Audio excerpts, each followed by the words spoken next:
반갑습니다. 오늘도 중고등부 예배에 오신 여러분들을 주님의 이름으로 환영합니다. 오늘 우리가 함께 나눌 하나님의 말씀은 마태복음 13장 44절부터 46절까지의 말씀입니다. 신약성경 마태복음 13장 44절부터 46절까지의 말씀, 우리 화면을 보시면서 한 목소리로 합독해 보도록 하겠습니다. 천국은 마치 밭에 감추인 보화와 같으니 사람이 이를 발견한 후 숨겨두고 기뻐하며 돌아가서 자기의 소유를 다 팔아 그 밭을 사니라. 또 천국은 마치 좋은 진주를 구하는 장사와 같으니 극히 값진 진주 하나를 발견하매 가서 자기의 소유를 다 팔아 그 진주를 사느니라. 아멘. 오늘 본문 말씀에서 예수님은 천국은 마치 밭에 감추인 보화와 같다. 천국은 마치 좋은 진주를 구하는 장사와 같다고 말씀하십니다. 하나님의 나라는 감추인 보화와 같고 좋은 진주를 구하는 장사와 같다는 것입니다.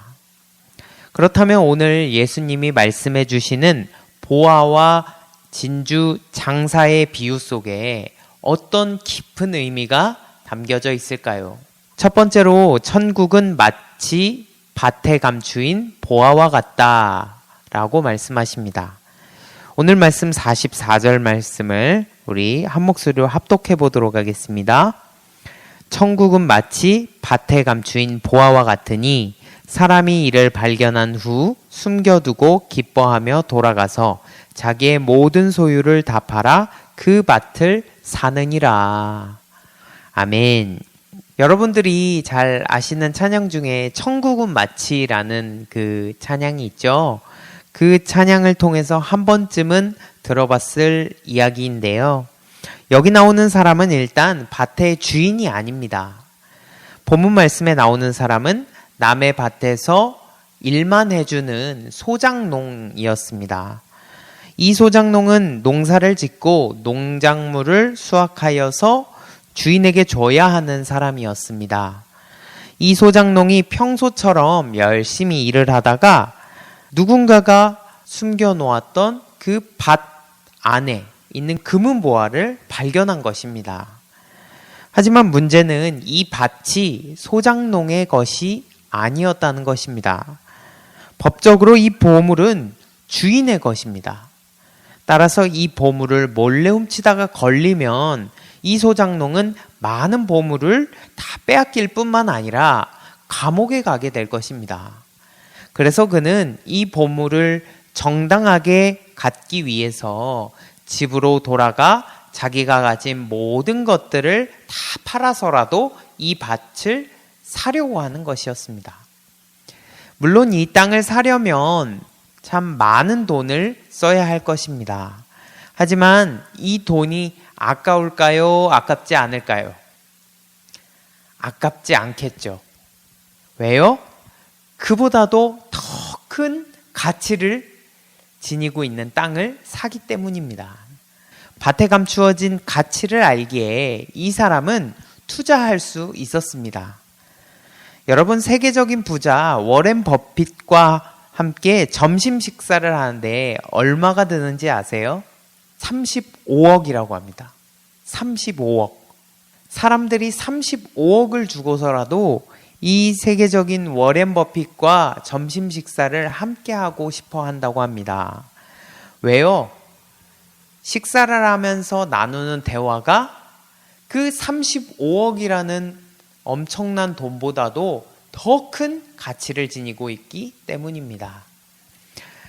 예수님이 말씀하시길 하나님의 나라는 자신이 가진 모든 것을 팔아서라도 살 만한 그러한 엄청난 가치를 지니고 있다는 것입니다. 제가 중고등부 시절에 선생님들에게 정말 많이 밥을 얻어 먹었는데요. 신기했던 것은 선생님들이 딱히 이유 없이 저에게 기쁜 마음으로 밥을 많이 사주셨다라는 것이었습니다. 당시에는 잘 이해가 되지 않았는데 나중에 돌이켜보니까 그분들이 하나님의 나라에 투자한 것이라고 여겨졌습니다. 당장은 보이지 않지만 한 사람을 통해 역사하시는 그 하나님의 나라가 크고 놀랍기에 그렇게 많은 돈을 사용할지라도 아깝지 않았다는 것입니다. 오히려 투자하는 시간과 물질로 인해 하늘의 기쁨을 누리시는 것과 같았습니다. 지금 함께 예배하는 여러분들도 자신이 엄청난 존재로 여겨지지 않을 때가 있지만 누군가에게는 천국의 기쁨을 누리게 하는 사람일 수도 있음을 여러분 꼭 기억하시기 바랍니다. 다른 사람들은 잘 모르지만 밭에 감추인 보물을 발견하여 집으로 돌아가는 사람의 그 마음에는 큰 기쁨이 있었습니다. 여러분, 시험이 끝나기 전날에 더 신나죠? 좋아하는 이성 친구 만나기 전날에 너무나도 설레죠. 그런 큰 소망이 이 소장농에게 있었던 것입니다. 하나님의 나라는 마치 이런 보화와 같습니다. 천국이 아직 완전히 다가오지는 않았지만 다가오는 천국을 꿈꾸며 우리는 믿음으로 기뻐합니다. 사실 생각해보면 이 사람은 마냥 착하기만 했던 사람은 아니었던 것 같습니다. 정말 착한 사람이었다면 이 보물을 발견한 사실을 주인에게 알려주었겠죠. 그런데 이 사람이 밭에 감추인 보물을 주인에게 알려주지 않고 자신이 직접 그 밭을 사버린 이유가 무엇일까요? 보물이 그만큼 소중했기 때문입니다. 진짜 소중한 것은 그렇게 쉽게 포기하지 않는 법입니다. 마태복음 11장 12절 말씀에 침노를 당한다고 그렇게 나와 있습니다. 왜 침노를 당할까요? 그만큼 가치가 있기 때문입니다. 예를 들어 내가 정말 좋아하는 어떤 이성 친구가 있다고 했을 때 여러분들은 그 친구를 사귀기 위해서 부단히 노력하시겠어요? 아니면 착한 마음으로 내 친구에게 그 이성 친구를 양보하시겠어요? 당연히 노력해야겠죠. 마찬가지로 하나님의 나라를 품고 살아가기 위해서 수많은 믿음의 선배들이 자신의 모든 노력을 다해서 그 나라를 위하여 살아갔습니다. 누가복음 2장 말씀 보니까 시므온이라는 사람이 나오는데요. 이 사람은 아기 예수님을 한 번 안아보기 위해서 평생을 의롭고 경건하게 살았다고 그렇게 기록하고 있습니다. 하나님의 나라, 그 하나님의 나라를 단 한 번이라도 보고 싶다. 그 오랜 시간을 그토록 열심히 노력하며 살아갔던 것입니다. 이런 멋진 삶을 사는 것에는 포기도 없고 양보도 없습니다. 여호수아가 죽기 전에 세상 사람들이 다 주님을 버리고 외면한다 할지라도 오직 나와 내 집은 여호와를 섬기겠노라. 그렇게 고백했던 것처럼 하나님의 나라는 그렇게 투자할 가치가 있는 나라입니다. 우리가 언제 어떤 방식으로 하나님의 나라를 발견할지는 모르지만 밭에 감추인 보화처럼 우리 삶에 숨겨진 하나님의 나라를 믿음으로 누리며 살아갈 수 있기를 주님의 이름으로 축복합니다. 두 번째로 천국은 마치 좋은 진주를 구하는 장사와 같다라고 예수님께서 말씀하셨습니다. 오늘 본문 말씀 45절과 46절 말씀인데요.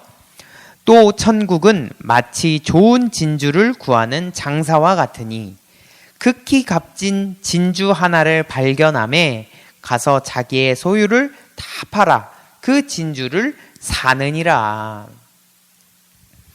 보아의 이야기와 비슷해 보이지만 보아의 이야기는 우연히 밭에 감추인 그 보물을 발견한 이야기라면 진주 이야기는 평소부터 값진 진주에 관심을 갖고 좋은 진주를 얻기 위해 부단히 노력한 이야기라는 점에서 차이점이 있습니다. 하나님의 나라는 보화와 같은 좋은 결과물이기도 하지만 좋은 진주를 구하려고 치열하게 장사하는 과정이기도 합니다. 진주 장사를 하려면 진주에 대해서 잘 알아야겠죠. 진주의 종류라든지 일반적인 가격 시세라든지 또 어디에서 싸게 파는지 이런 여러 가지 공부가 필요할 것입니다. 오늘 본문 말씀에서 예수님은 진주를 가지고 무엇을 했는지에 대해서는 말씀하지 않으세요. 다만 자기의 소유를 다 팔아서라도 값진 진주를 사려는 장사꾼의 모습만을 떠올리게 해주셨습니다. 천국은 마치 계속해서 값진 것을 탐구하고 추구하는 모습 안에 있다는 것입니다. 우리는 힘들고 어려운 현실 속에서 값진 것이 무엇일까? 가장 좋은 선택이 무엇일까? 고민해야 합니다. 특별히 코로나19의 이 어려운 상황 속에서 우리 중고등부가 이번에 7월 4일 토요일에 여름 신앙수련회를 계획했습니다. 사실 제가 작년부터 미리 수련회 장소를 예약하고 8월 초 2박 3일 수련회를 준비했었는데요. 이것을 처음에 포기하는 것이 너무나도 아쉬워서 힘들었습니다. 코로나19의 위협 속에서 모든 학교의 학사 일정이 미루어지고 수련회를 여는 것조차도 쉽지 않은 이 시국에서 여러 선생님들과 제가 고민했던 것은 딱 한 가지입니다. 도대체 무엇이 가장 좋은 선택일까? 주님이 보시기에 가장 좋은 중고등부의 선택은 무엇일까? 치열하게 고민했습니다. 여러분들이 시험이 언제 끝나고 언제 시작하고 방학은 언제 하는지 교회 일정은 언제 피해야 하고 강사분들 시간은 언제 맞는지 이런 여러 가지 고민들을 열심히 추리다가 나온 날짜가 7월 4일이었습니다. 우리가 코로나19 방역을 철저하게 하면서 은혜를 받을 수 있는 수련회를 기획한다는 것이 쉽지 않습니다. 하지만 값진 진주와 같은 시간을 얻기 위해 그런 시간과 노력이 필요합니다. 여러분, 천국은 물론 주님의 은혜 안에서 우연히 발견되는 것이 맞습니다. 하지만 우리가 어떤 노력의 과정도 없이 하나님의 도우심만을 구한다면 그것은 큰 착각입니다. 하늘은 스스로 돕는 자를 돕는다는 말처럼 하나님은 우리를 도우실 때에 우리 스스로가 노력하는 그 노력의 과정을 통해서 역사하십니다. 이런 우스운 이야기가 있습니다. 어떤 마을에 홍수가 나서 집에 있는 남자를 구조하기 위해서 보트가 다가갔다고 합니다. 그런데 이 남자는 구조를 거부하면서 이렇게 말했다고 합니다. 나는 하나님이 구해주실 것이요. 다음날 물이 더 차올라서 굴뚝위에 올라앉은 이 남자를 헬리콥터가 구조하겠다고 다가왔답니다. 그런데 이 남자는 똑같이 구조를 거부하면서 이렇게 말했습니다. 하나님이 나를 구해주실 것이요.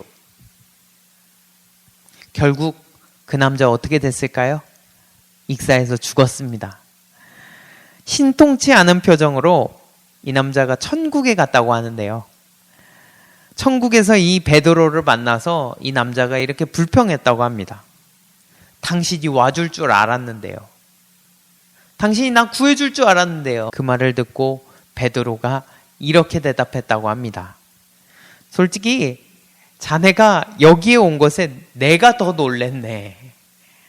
자네를 구하려고 보트를 보내고 헬리콥터까지 보냈는데 말일세. 사랑하는 대연 중고등부 여러분, 하나님이 우리를 구원하시기 위해 가장 소중한 예수님을 보내주셨다면 우리가 반드시 기억해야 할 것이 있습니다. 그것은 바로 우리의 존재가 정말로 소중한 것이구나. 하나님이 보시기에 어떠한 보화보다도 어떠한 진주보다도 소중한 존재가 바로 우리구나. 이 사실을 우리가 기억해야 합니다. 그리고 하나님이 허락하신 우리의 삶이 얼마나 소중한지 알았다면 그 값어치에 맞게 우리가 살아가야 합니다. 하나님이 보시기에 좋은 삶은 도대체 어떤 삶일까?